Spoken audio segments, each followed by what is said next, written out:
Hello दोस्तों, मैं हूं परमात्मा भारती और एक बार फिर से स्वागत करता हूं आपका अपने YouTube channel PPV math topic में। तो दोस्तों, हम लोग इस वीडियो में पढ़ने वाले हैं बेसिक मैथ और बेसिक मैथ का पार्ट नंबर 3। पार्ट नंबर 3 में हम लोग पढ़ेंगे भिन्न के बारे में। भिन्न क्या होता है, कैसे उसको लिखेंगे, कैसे पहचानेंगे, कौन से ऋणात्मक भिन्न होते हैं, कौन से धनात्मक भिन्न होते हैं। तो इसी सब के बारे में हम लोग इस वीडियो में जानने वाले हैं। आइए जानते हैं। तो देखिए दोस्तों, हमने यहाँ पे एक 2-3 नियम में इसको लिखा है। रोल नंबर 1 में, रोल नंबर 2 में, ऐसे कुछ और हम 2-3 रोल नंबर लेंगे। यानी कि यहाँ पे हमने रोल नंबर 1 यानी कि नियम नंबर 1 में हमने क्या लाया है, हमने क्या लिखा है कि नियम नंबर 1 जो है दोस्तों, यहाँ पे ये लिखा हुआ है कि यदि किसी भिन्न के अंश और हर का चिन्ह समान हो, यदि किसी भिन्न के अंश और हर का चिन्ह क्या हो दोस्तों, समान हो, तो वह भिन्न धनात्मक होता है। जी हाँ दोस्तों, यहाँ पे देख लीजिए कि अगर कोई भी भिन्न दिया गया है और उस भिन्न के अंश तथा हर का चिन्ह, देखिए यहाँ पे जो अंश है -3 में है और हर जो है -9 है। तो यहाँ पे अंश का चिन्ह है माइनस और हर का भी चिन्ह क्या है, माइनस। तो अंश और हर ये भिन्न जो दिया हुआ है पूरा, इस भिन्न के अंश का भी चिन्ह माइनस में है और हर का भी चिन्ह माइनस में है। तो इस तरीके से -3 और -9 ये लिखा हुआ है, -3/-9। तो इस माइनस से ये माइनस कट जाएगा दोस्तों। तो यहाँ पे आ जाएगा, यहाँ पे देखिए इस तरीके से भी कट जाएगा, 3 एकन्ने 3 और 3 तियाँ 9। तो ये आ जाएगा +1/3। तो हम लोगों ने देखिए यहाँ पे क्या जाना हम लोगों ने कि अगर कोई भिन्न दिया हो और उस भिन्न के अंश और हर का चिन्ह दोनों समान हो, तो वो जो भिन्न आता है वो उस भिन्न का मान धनात्मक होता है।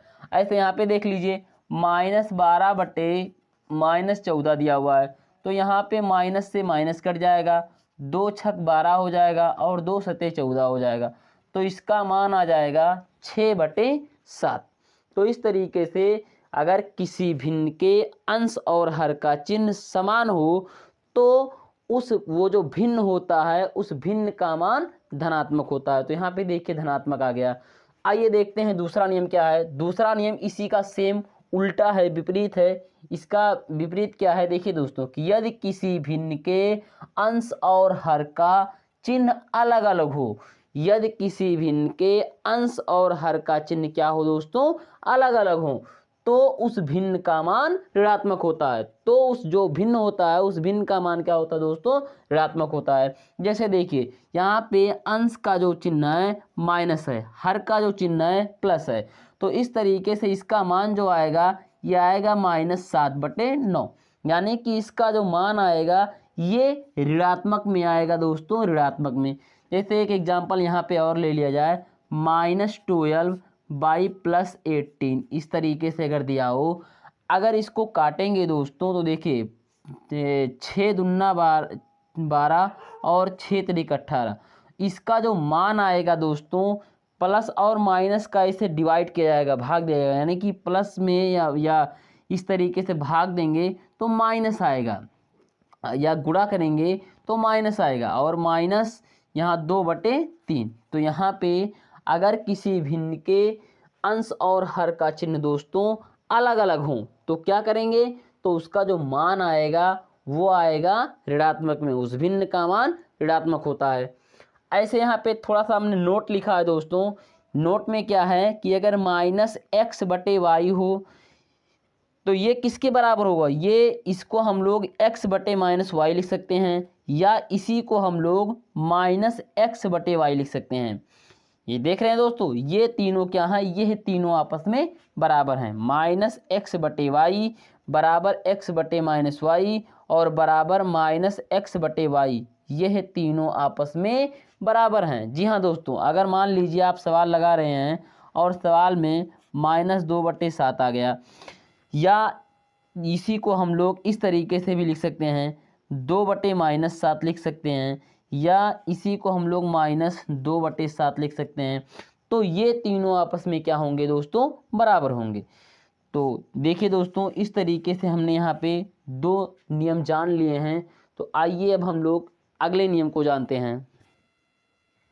तो देखिए दोस्तों, यहाँ पे हमने कुछ और नियम लिए हैं इस तरीके से। यहाँ पे हैं, देखिए जैसे हमने यहाँ पे अब की बार स्टार स्टार में कर दिया है यहाँ पे, मतलब इसको इस तरीके से, यानी कि एक ये है, एक ये है और एक ये है, इस तरीके से आपको समझना है। जैसे यहाँ पे चर और अचर राशियाँ आप सबको मालूम होगा, अगर नहीं मालूम है तो देख लीजिए, यहाँ पे जान लीजिए। चर राशियाँ और अचर राशियाँ। चर राशियाँ किसे कहते हैं? चर राशियों के बारे में यहाँ बताया गया है कि वह राशियाँ जिनके मान बदलते रहें, यानी कि जो निश्चित ना हो, है ना, वह राशियाँ जिनके मान बदलते रहें, निश्चित ना हो, वह चर राशियाँ कहलाती हैं, है ना। वो क्या कहलाती हैं? चर राशियाँ कहलाते हैं, ठीक है। चर राशियाँ कहलाती हैं वह राशियाँ जिनके मान बदलते रहें, निश्चित ना हो। जैसे ए कामा बी कामा सी कामा एक्स वाई जेड, इस तरीके से, मतलब ए से लेकर के और जेड तक के अक्षरों को हम लोग चर राशि कहते हैं। मतलब ए, जैसे ए है, आप सवाल लगा रहे हो तो कभी आपको क्या हो सकता है कि ये के स्थान पे आपको 5 मिल सकता है, या हो सकता है कभी ये के स्थान पे आपको 10 मिल सकता है, या हो सकता है ये के स्थान पे 500 मिल सकता है। तो मतलब ये, यानी कि ये जो है ये निश्चित नहीं है कि ये का मान क्या क्या हो सकता है दोस्तों। तो इस तरीके से हमको क्या करना है, ऐसे पहचानना है कि जो चर राशियां होती हैं उनके मान बदलते रहते हैं, निश्चित नहीं होते हैं। तो इस तरीके से, या आप मतलब कोई भी अक्षर है, जैसे बी है तो बी के स्थान पे कभी 20 हो सकता है, बी के स्थान पे कभी 30 हो सकता है, बी के स्थान पे कभी 50 हो सकता है। तो मतलब इस तरीके से ये बी सी डी, यानी कि ये से लेकर के और जड़ तक के अक्षरों के मान बदलते रहते हैं सवाल में। जड़ के स्थान पे कभी कुछ भी आ सकता है, ये के स्थान पे कभी कुछ भी आ सकता है, यम के स्थान पे कभी कुछ भी आ सकता है, अलग अलग मान उसके बदलते रहते हैं।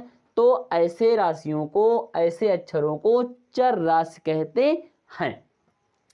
आइए देखते हैं अचर राशि के बारे में। अचर राशि, यहाँ पे ये जो है ये लाइन है, अचर राशि है वह राशियाँ जिनके मान बदले ना, है ना, वह राशियाँ जिनके मान बदले ना, यानी कि वो निश्चित हों। क्या हो दोस्तों? वो निश्चित हों, अचर राशियाँ कहलाती हैं, है ना। वह राशियाँ जिनके मान बदले ना, है ना, वह राशियाँ जिनके मान बदले ना, वो निश्चित हों, वो क्या हो? निश्चित हों, अचर राशियाँ कहलाती हैं।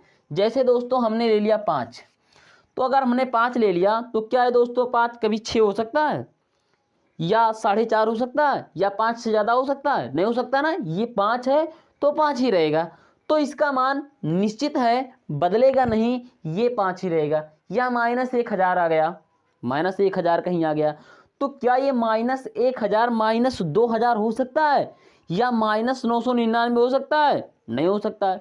ये -1000 है तो -1000 ही इसको पढ़ेंगे हम लोग, ना कि इसको हम लोग -999 पढ़ेंगे।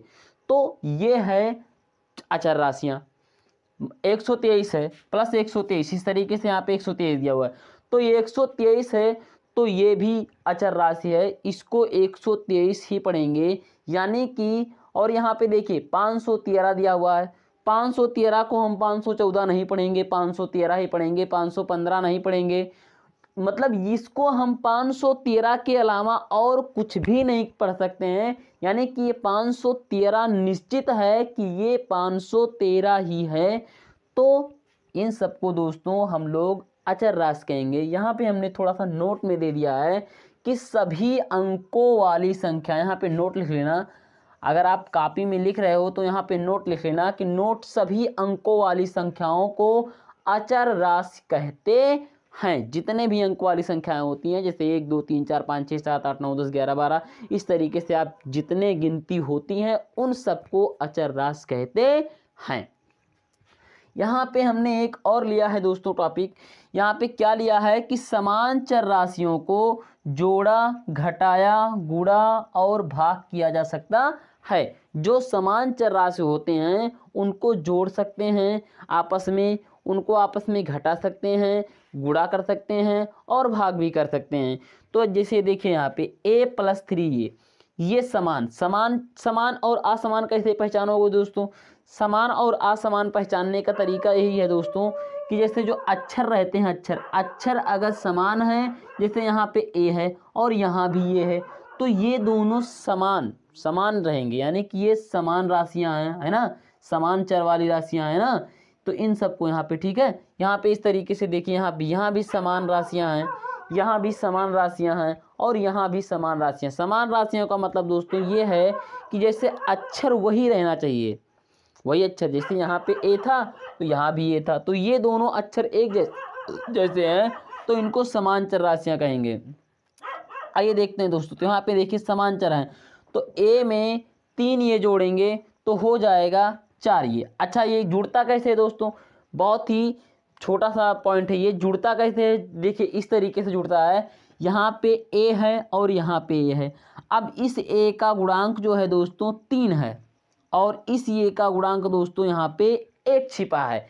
अगर कुछ भी नहीं, यहाँ पे कोई गुणांक नहीं है तो हम लोग एक मानेंगे एक, यानी कि इसका गुणांक जो है 1 छिपा है, तो एक ये में 3 ये जोड़ेंगे तो ये दोनों मिला करके जुड़ करके 4 ये हो जाएंगे। बस इसके गुणांक ऐसे जुड़ जाते हैं, बाकी अक्षर को एक बार लिख देते हैं।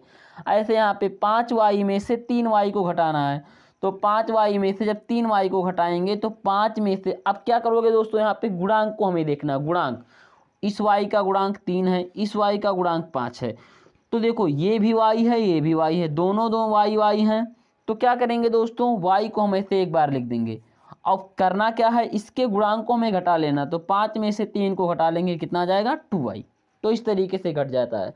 अच्छा, यहाँ पे देखिए इस तरीके से इसका गुणा करना है, तो गुणा कैसे करेंगे दोस्तों, गुणा हम यहाँ पे, गुणे में थोड़ा सा नियम अलग होता है, गुणे में सबका गुणा होता है, अक्षर का गुणा अक्षर में होता है, मतलब वही अंक का गुणा अंक में होता है, अक्षर का गुणा अक्षर में हो जाता है। तो इस तरीके से यहाँ पे देखिए 3 का गुणा 5 में करोगे तो 3 पची कितना हो जाएगा दोस्तों, 15 हो जाएगा। लेकिन इस यक्स का गुणा यक्स में करोगे तो यक्स नहीं आएगा दोस्तों, ये आ जाएगा एक्स स्क्वायर। क्या आ जाएगा, एक्स स्क्वायर आ जाएगा। ऐसे यहाँ पे देखिए 15x में हमें भाग देना है 3x से, यानी कि 15x में हमें भाग देना है, डिवाइड करना है 3x से। तो यहाँ पे 15x में जब हम 3x से भाग देंगे तो भाग का भी कुछ नियम अलग है दोस्तों। क्या है, इस भाग यानी कि इससे हमें इसमें भाग देना है, तो इस यक्स से ये यक्स कट जाता है, इसको यहाँ मैं उसको यहाँ पे समझा दे रहा हूँ थोड़ा सा।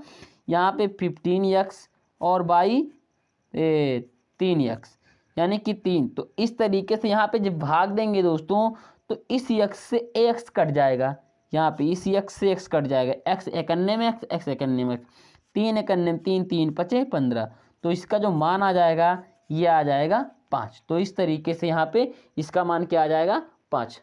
तो देखो दोस्तों, इसमें हम लोगों ने चर राशियाँ, अचर राशियाँ और भिन्न के कुछ नियमों को हम लोगों ने समझ लिया है। तो मुझे आशा है दोस्तों कि आप लोगों को ये वीडियो बहुत ही पसंद आया होगा, और अगर वीडियो पसंद आया हो दोस्तों तो आप लोग इस वीडियो को ज़्यादा से ज़्यादा शेयर करें और ज़्यादा से ज़्यादा लाइक करें और चैनल को सब्सक्राइब जरूर करें दोस्तों।